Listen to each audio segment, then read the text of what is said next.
has been a progression toward clarity. Let me take you back to the beginning. Nightmares in chalk. I squeeze and strain, take a deep breath, another. The up and down and side to side lines look like the cotton balls I glued on the Easter Bunny's tail. So many, indistinguishable. For the first time, everything is fuzzy, and I don't know what to do, or how to make it clear again. Age 6. Diagnosis. Patient must strain to read words on the board. She also struggles to see why some kids can't learn to read as easily as she could. Patient wonders what is wrong with those kids. Treatment.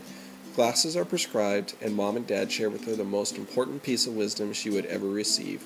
Everyone has gifts, talents, and strengths. Recognize these and see the best in others. Results. Patient begins to see her classmates as more than just high, medium, or low group readers. Many years later, she develops a keen interest in Howard Gardner's theory of multiple intelligences and refuses to use the word smart. Lesson. Some people are valued more than others. This is not right. My grandpa's arms.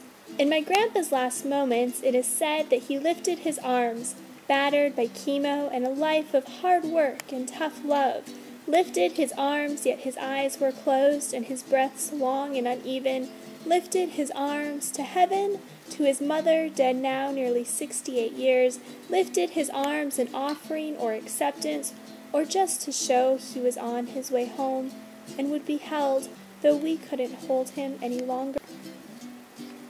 Age 8. Diagnosis. Patient cannot see well, even with her glasses. Many objects, both near and far, appear blurry. She is told that her grandfather died and witnesses her dad cry for the first time ever. Everything is out of focus. Treatment. Thicker glasses are issued. Nothing else can be done. Results. Patient is reluctant to wear new glasses. They are heavy and don't look as nice as her old pair. She tries to hide the glasses in the back of her closet.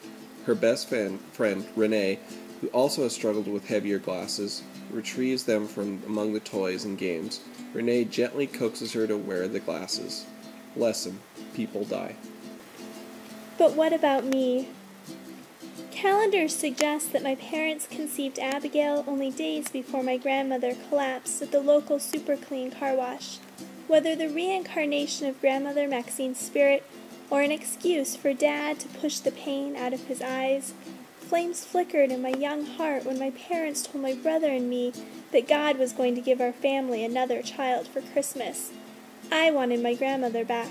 I could not imagine losing the touch of her soft hands as she weaved my hair into thick braids, and the warmth of her breath against my cheek as she whispered in my ear, as well as my spot on Dad's lap, and the afternoons Mom and I spent turning our kitchen into a powdery haven as we baked bread. Life as my 10-year-old mind knew it was over. Age 10. Diagnosis. Patient's vision is constantly blurred by tears. She seems unable or perhaps unwilling to stop sobbing. Treatment. Patient's parents gently blot her face with tissues. They hold her and promise that the new baby will not replace her. Results. After much hysteria and self-centeredness, the patient begins to eagerly await the arrival of her baby sister. Abigail Joanne Lipschultz was born on January 3, 1994. 16 years later, Abby is Jess's maid of honor and one of her closest friends. Lesson. Change can be really, really good.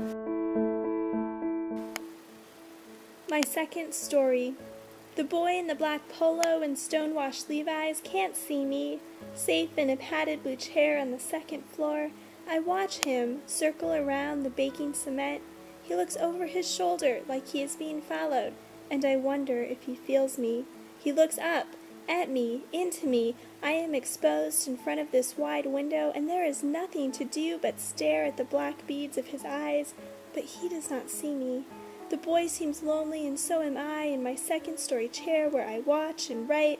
Silence fills the room, but the inquietude of my mind will not let me put this pen down, as if I actually believe I have something to add to the mess of people swarming in all directions, something to give to the boy who has no destination.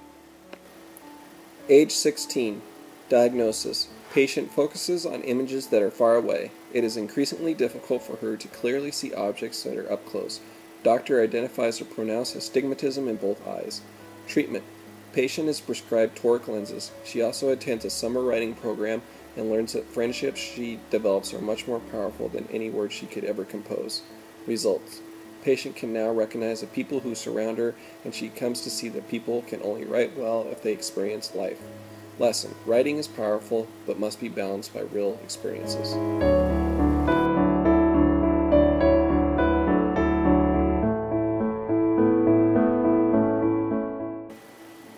She didn't come home. I thought you were coming home today, my mom said over the phone.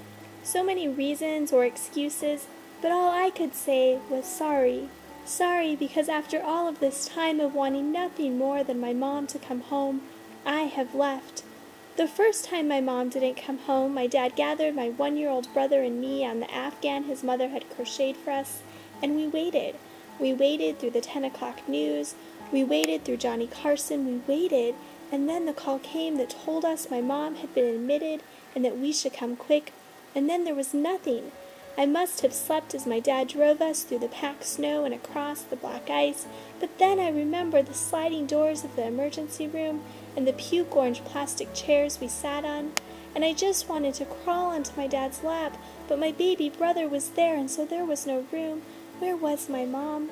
The next time my mom didn't come home was many years later, again in the hospital, but this time it was much more serious than a sprained shoulder. This time it was cancer.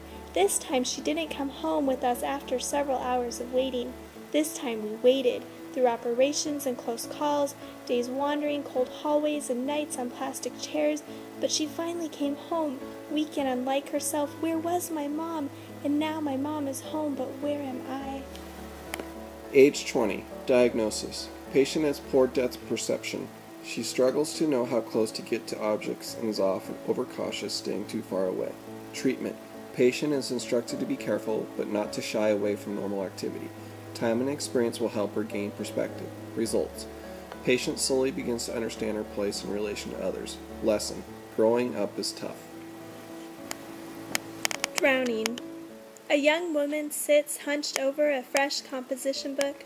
Her pen lingers above the blue-lined page, suspended. The other students write frantically, as if ink is leaking from their pens. Every few seconds she glances up and surveys her peers. Each time she takes a deep breath before returning to her blank page. The youngest girl at a shelter for pregnant and parenting teens, Taylor often seems to be drowning in a deep ocean of uncertainty bordering on despair. I want to save her, but I don't know how. Age 22. Diagnosis. Patient's vision continues to rapidly decline. Treatment. LASIK surgery is attempted, but the patient's cornea is too thick. Patient must use the tools she has to see as well as she can.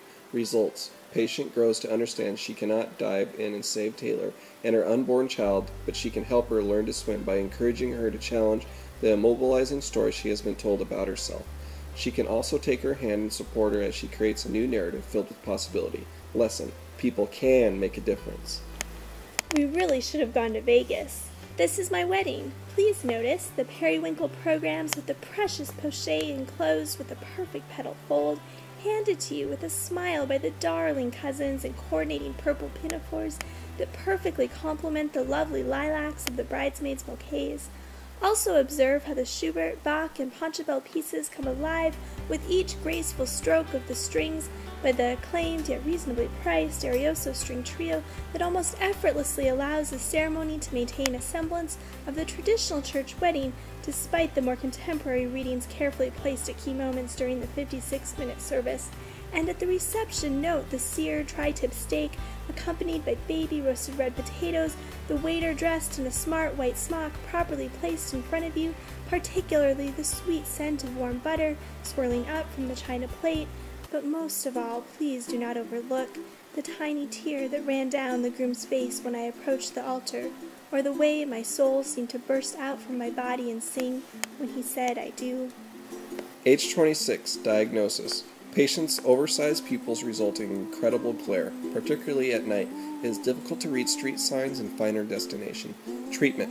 Bromidine tartrate ophthalmic solution is prescribed. These eye drops, coupled with a husband who has 20/30 vision, help the patient to see even in dark conditions. Results. Patient has achieved the clearest vision she has had to date. The world is bright and full of possibility. Lesson: life is better with a partner. The rainbow way up high. Most people are not really free. They are confined by the niche in the world that they carve out for themselves. They limit themselves to fewer possibilities by the narrowness of their vision. I am learning to see. I am becoming free. Over the rainbow, bluebirds fly,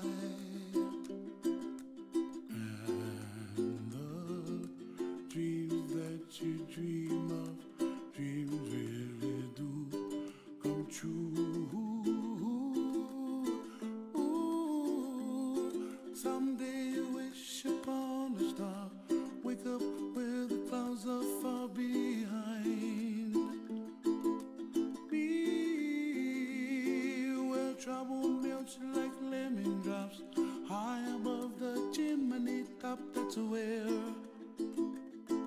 you find me. Oh, somewhere over the rainbow, bluebirds fly, and the dreams that you dare to, oh why can't I? Oh, someday I wish upon a star, wake up where the clouds are far behind. Be where trouble melts like a lemon drops, high above the chimney top. That's where